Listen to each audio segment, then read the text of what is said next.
오늘 하나님께서 우리에게 주시는 말씀은 신약성경 요한복음 5장 6절의 말씀입니다. 요한복음 5장 6절의 말씀.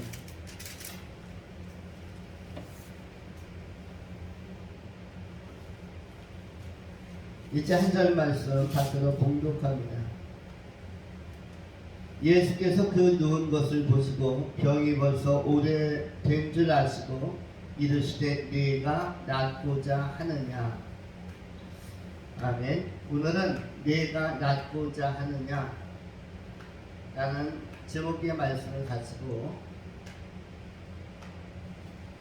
은혜를 나누며 주님의 뜻을 상고하도록 하겠습니다.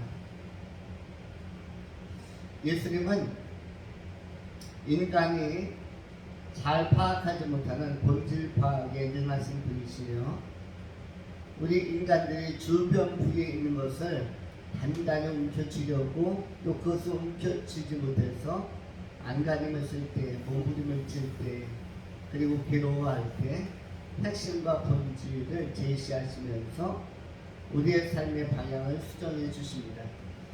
예수님을 만난다는 것은 삶의 방향의 전환이고 인생의 궤도의 수정이라고 할 수가 있습니다. 또한 반듯한 궤도로 우리가 정돈된 삶을 사는 것을 의미하기도 하는데 예수님을 만나야만 궤도는 수정되고 방향은 정돈이 됩니다. 여기서 궤도라고 할 때는 보통 기차가 가는 레일을 궤도라고 합니다. 기차의 바퀴는 두 개의 레일 위를 달리게 되어져 있습니다. 그래서 인생도 하나님 나라에 가는 레일을 말씀과 기도라는 두 가지의 레일, 왼쪽 레일과 오른쪽 레일, 한 90cm 되는 폭, 1m가 채 안 되는 그런 그 폭 간격을 레일 위에 깔아놓고 철로는 달리게 되고, 그리고 레일이 깔린 곳까지만 또 기차는 전진해가게 되어집니다. 이와 같이 우리의 인생은 특별히 성령을 따라서 달려가는 인생은 영적인 레일이 깔린 데까지 달려갈 수가 있고, 이른바 혈관이 우리의 몸에 깔려진 데까지만 피는 돌고 뛸 수 있는 것처럼 정밀하고 세미한 모세혈관이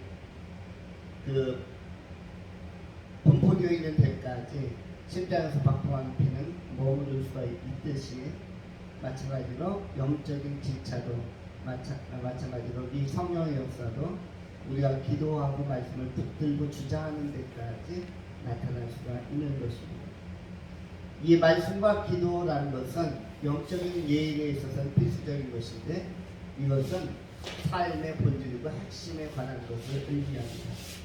말씀과 기도에 정착하고 그 가운데서 정돈된 삶을 살다 보면은 우리의 삶은 천국 지향성, 하나님 나라의 방향을 정향하고 정위시키는, 하나님 나라 쪽으로 고정시키는 쪽의 변화가 일어납니다. 이것을 궤도 수정이라고 합니다.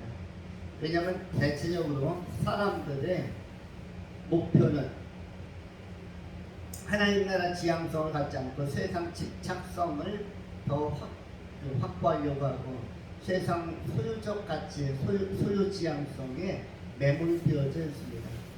사실은 우리가 얼마나 더 모을 것인가, 벌 것인가, 쌓아놓을 것인가, 축적할 것인가, 세상 지향성과 소유 지향성과 세상 집착적 경향에 우리가 매몰되어 있고 편향되어 있지, 하나님 나라 지향성이 압도적으로 나타나지는 않습니다. 만일 하나님 나라 지향성으로 나타나면 청지기의 의식이라는 것이 마땅할 것입니다.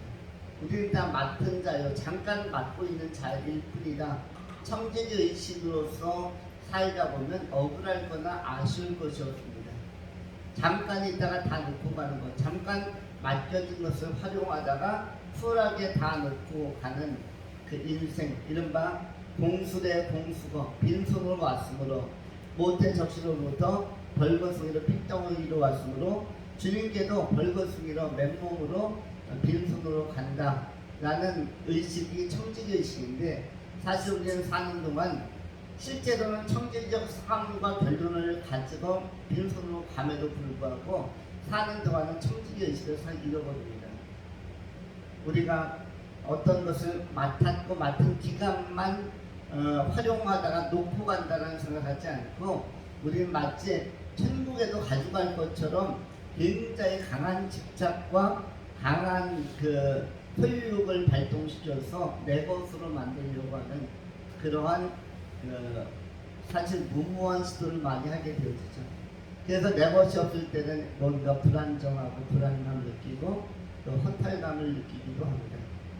내가 활용할 수 있는 것은 아직도 많은데 내가 소유로서 내 것이라고 주장할 것은 많지가 않은 것이죠. 그러나 사실 청지기 의식이라고 한다면 내 것으로 소유하거나 주장할 것이 없다 할지라도 사실 활용할 것이 많으면 충분히 감사한 것입니다.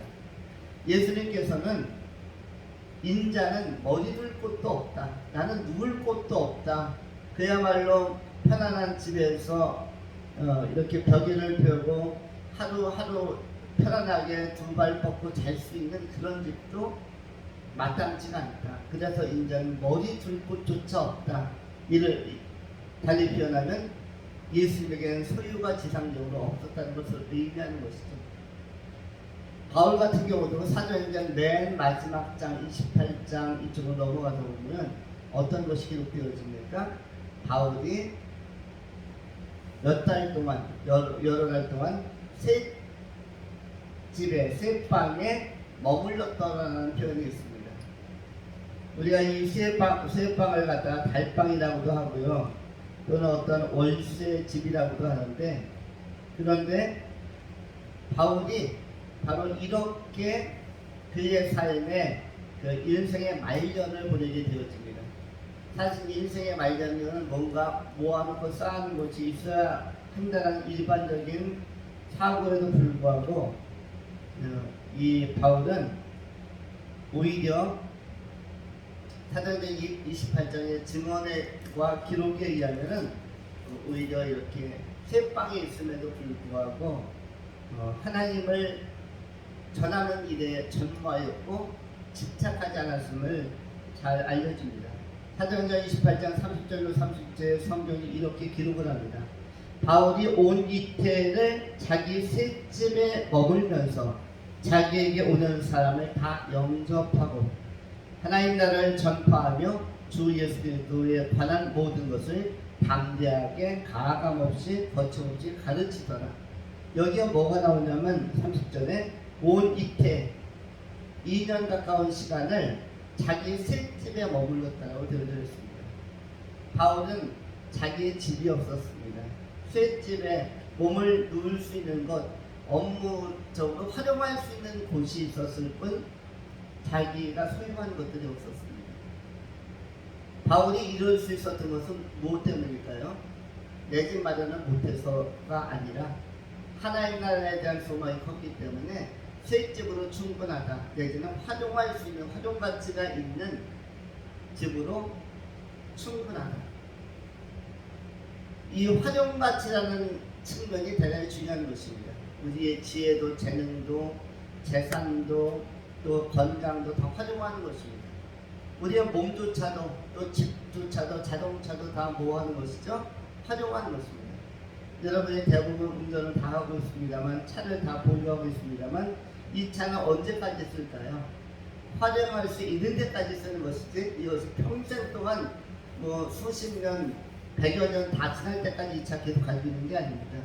이 차량은 언제까지 탈 수 있습니까? 언제까지 내가 이 차를 소유할 수 있죠? 활용할 수 있는 데까지 소유하고 활용하고 쓰는 것이죠. 그리고 나서 폐차를 하든 팔든 아니면 뭐 새로 구입에 어떤 계획을 세우든 이것은 활용할 때까지입니다. 마찬가지로 이 세상에 있는 모든 청지기적으로 하나님께 받은 것들은, 받은 선물들, 은총적인 환경들, 자산들, 이런 것들은 전부 다 활용하는 것입니다. 이런 측면에서 하나님 나라 지향성을 갖고 천국 지향성을 가지며 세상 지향성 내지는 소유지향성을 극복하는 사람들은 활용하는 데 능한 사람들입니다. 우리 그리스도인들이 정말로 청직이라면 남은 생에는 우리에게 주어진 유효하고 적절하고 적당하고 적합한 것들을 활용하는 데 익숙한 사람들이 되어야 할 것입니다. 우리는 시간도 활용해야 되고 자연과 계절도 활용해야 되고 또 문화도 활용해야 되고 우리 안에 허용되어진 것들을 활용할 필요가 있는 것이죠. 하나님께서 선물로 은총으로 은혜의 소산으로 주신 것들은 활용하는 것이지 이것은 소유하는 것들이 아닙니다. 돈도 뭐죠? 돈도 땅에 묻어두거나 뭐 비밀창고 금고에다 뭐 잔뜩 몇 가마씩 집어넣는 게 아니라 뭐 하는 것이 좋은 것이죠? 활용입니다. 활용이고 그 활용을 선한 데 쓰면은 그걸 뭐라고 표현하죠? 선용이라고 하죠.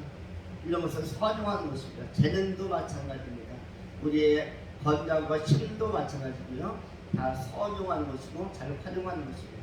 거기에 충분한 의미가 있는 것이죠. 그리고 그러한 것들이 때가 차면은 하나님 나라에서 다 상급으로 바뀌는 건전하고 건강한 영적 활용으로서의 용도를 갖는다고 할 수 있는 것입니다. 청지기로서의 삶이라는 것이 성경이 우리에게 가르쳐주고자 하는 정신입니다. 모든 것이 주께로부터 왔으므로 또 모든 것이 주께 돌아가는 것이 마땅합니다.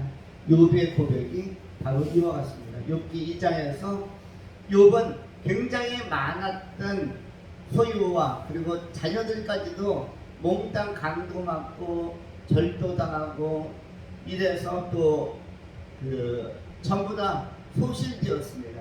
자녀들이 죽기도 했고요. 그리고 강도가 그 집을 굉장히 괴멸시켜서 소와 양들 다 가져가기도 하고 불도 나고요. 이러할 때 욥이 어떤 고백을 하죠? 주신 자도 여호와시요 취하신 자도 여호와시니 어디서께 하나님을 원망하지 않습니다. 바로 욥기에 나타난 욥의 청지기적인 정신임을 잘 알려주는 말씀이라고 할 수가 있습니다. 본문은 정확히 다시 읽으면 다음과 같습니다. 욥기 1장 21절로 22절입니다. 이르되 내가 모태에서 알몸으로 적신으로 나와 싸운즉 또한 알몸이 적신이 그리로 돌아갈 올지라. 주신 이도 여호와시요 거두신 이도 여호와시오니 여호와의 이름이 찬송을 받으실지니이다 하고 이 모든 일에 욥이 범죄하지 아니하였고 하나님을 향하여 원망하지 아니하니라. 이것이 욥기 1장 21절로 20절의 말씀입니다. 주신 이도 여호와시며 거두신 이도 여호와시니 여호와의 이름이 오직 찬송을 받으실지니이다.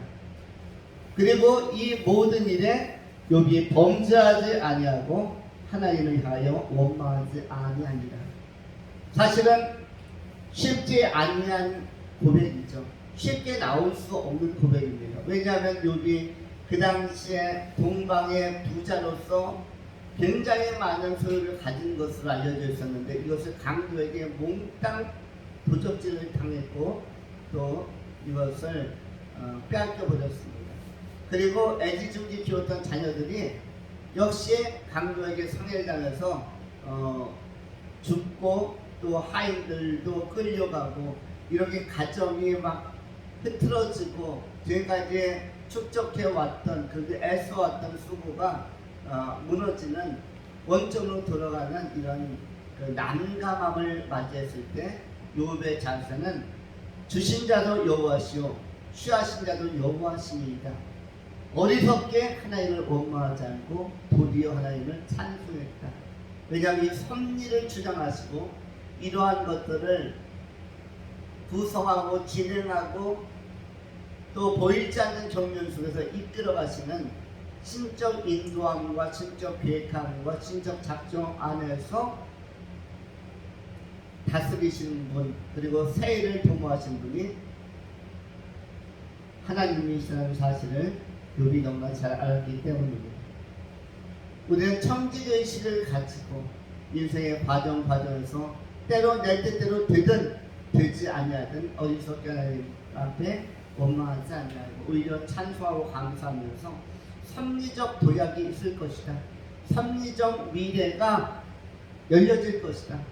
하나님이 나에게 가지고 계신 선한 계획들, 그 선한 계획은 합력하여 선을 이루는 그 미래 가운데 의미를 깨달을 수 있는 것들이고, 또 한 가지는 하나님 나라의 상급으로 나타날 그 차원에서의 선한 것이라고 할 수가 있습니다.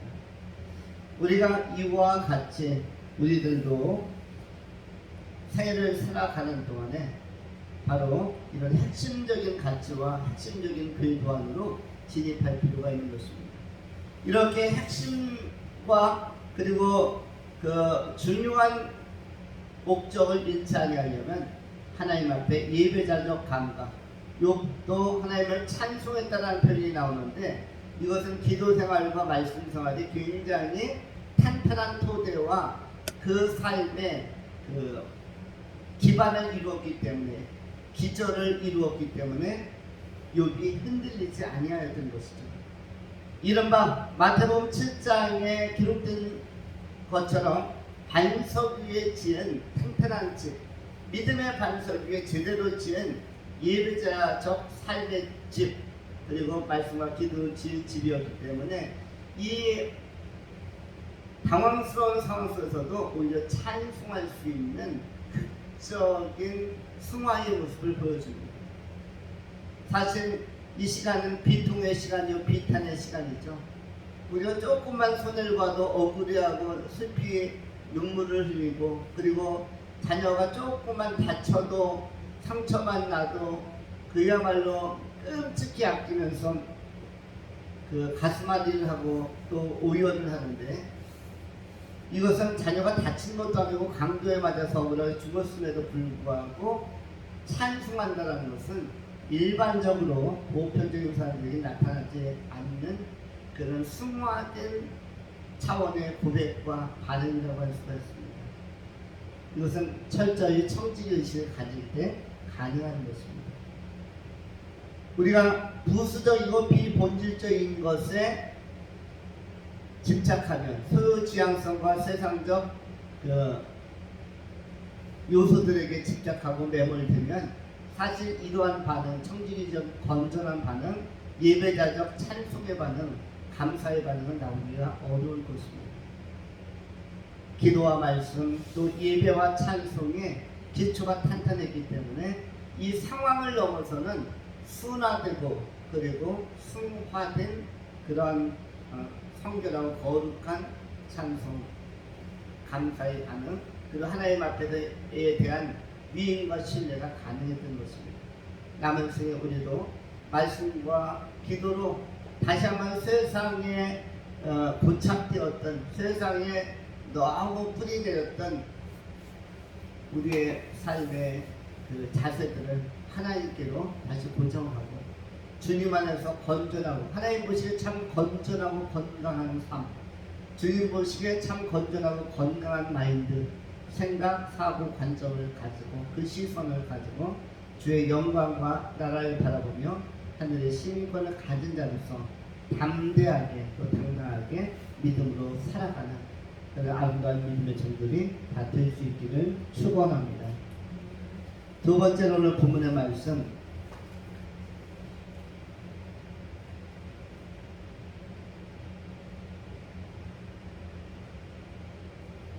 내가 나쁘지 않느냐라는 질문 앞에서 우리가 찾아야 할 교훈은 예수를 찾으라인 것입니다. 이 환자, 베데스다 연못가에서 38년 동안 누워있던 사람은 단순히 고통의 문제에 대해서 인생 전체를 할애했습니다. 좀 고통이 덜하였다면, 그런데 고통의 문제에 상대되는 개념이 구원의 문제라고 할 수가 있습니다. 사람에게 심각한 것이 두 가지가 있는데, 하나는 고통이고 하나는 죄입니다. 고통과 죄는 성격이 좀 다르죠.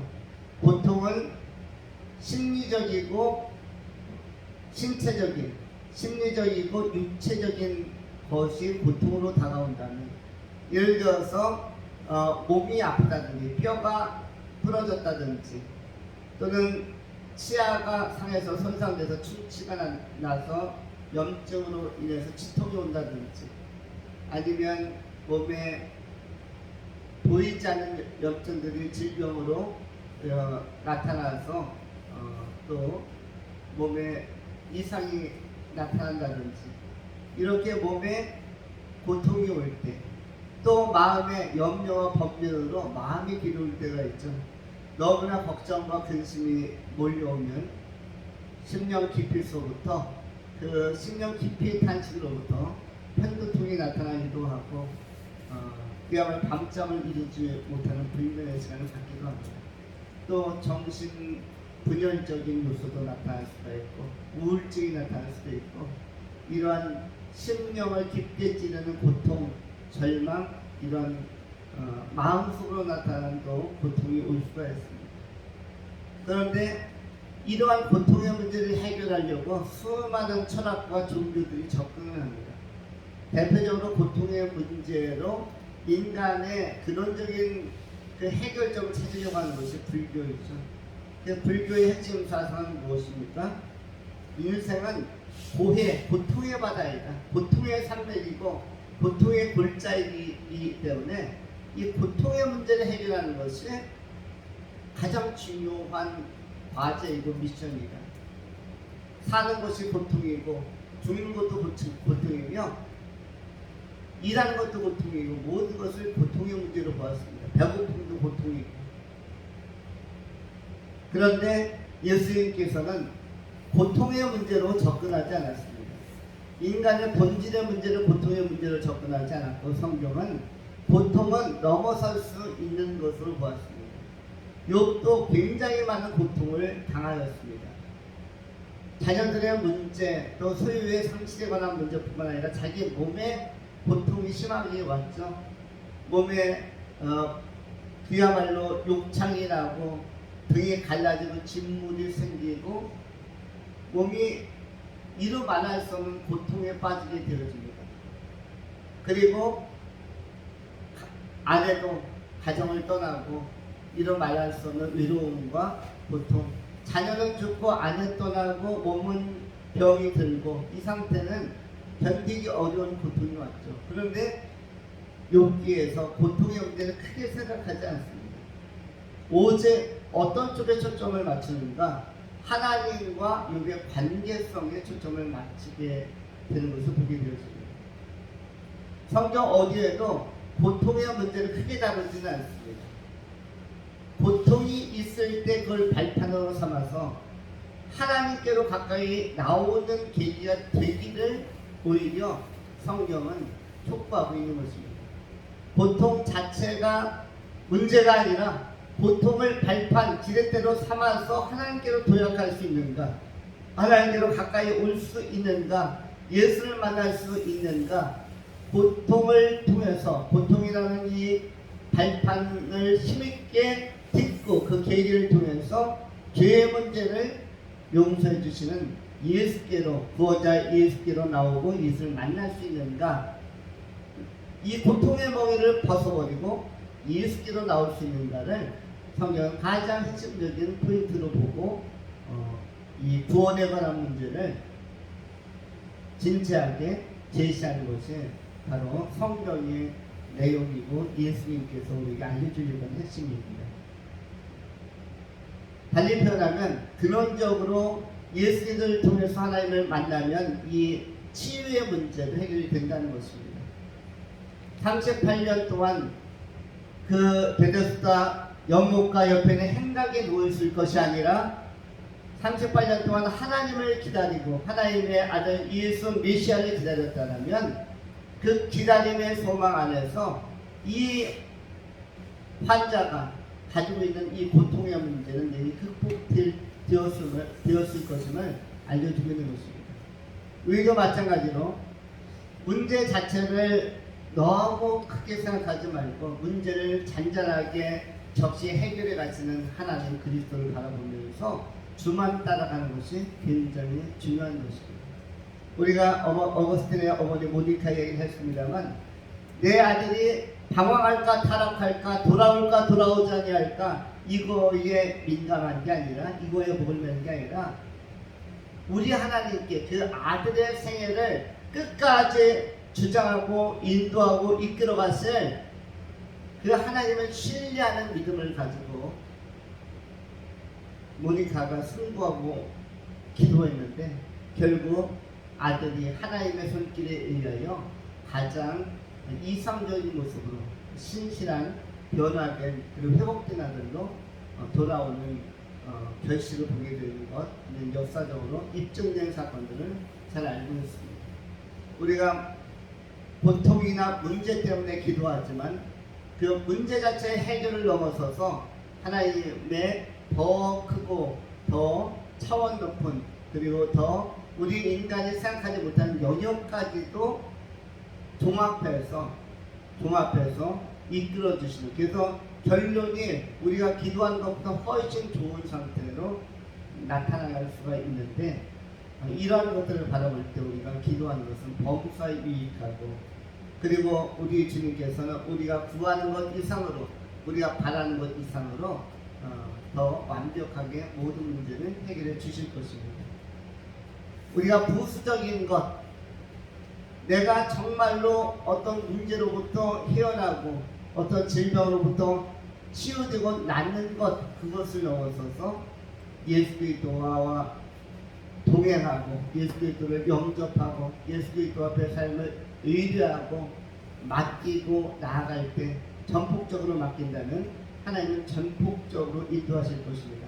소폭으로 맡기면, 일부만 맡기면 일부만 인도하는 것을 경험할 수가 있고, 전폭으로 완전히 맡기면 완전히 인도하심을 경험할 수 있는 것입니다. 우리가 하나님의 인도하심을 소폭으로 경험하는 것은 어떤 때문일까요? 우리가 너무 적게 맡기기 때문입니다. 하나님 앞에 너무 적은 분량의 믿음 가지고 하나님께서 내 안에서 조금 역사하실 만큼의 믿음 가지고 그 정도만 구하고 그 정도만 기도하고 전폭으로 의뢰하는 것이 아니기 때문에 소폭의 활동, 성령께서 우리 안에서 소폭으로 일하심만을 체험하게 되는 것입니다. 소폭으로 맡기는 사람을 우리는 영적 소인이라고 할 수가 있겠죠. 영적 소인 내지는 영적 안진뱅이라고 할 수가 있습니다. 안진뱅이가 일어나는 사건은 4장전 3장에도 있고, 오늘 본문 베데스다 연못가 5장에도 있는 것이죠. 38년 동안 못 일어나고 안진뱅이로 누워있거나 앉아있는 이런 사람들은 영적 소인, 너무 소폭으로 맡기고 소폭으로만 기대하는 사람들입니다. 소폭이 아니라 어떻게? 전폭으로 맡기고 전폭적으로 하나님을 의뢰하고, 그러할 때 하나님은 전폭적으로 우리의 일생에서 활발하고 광범위하게 인도해 주실 것입니다. 우리가 하나님을 추구하고 예수 그리스도를 적성을 추구하면 분명히 이런 결과가 옵니다.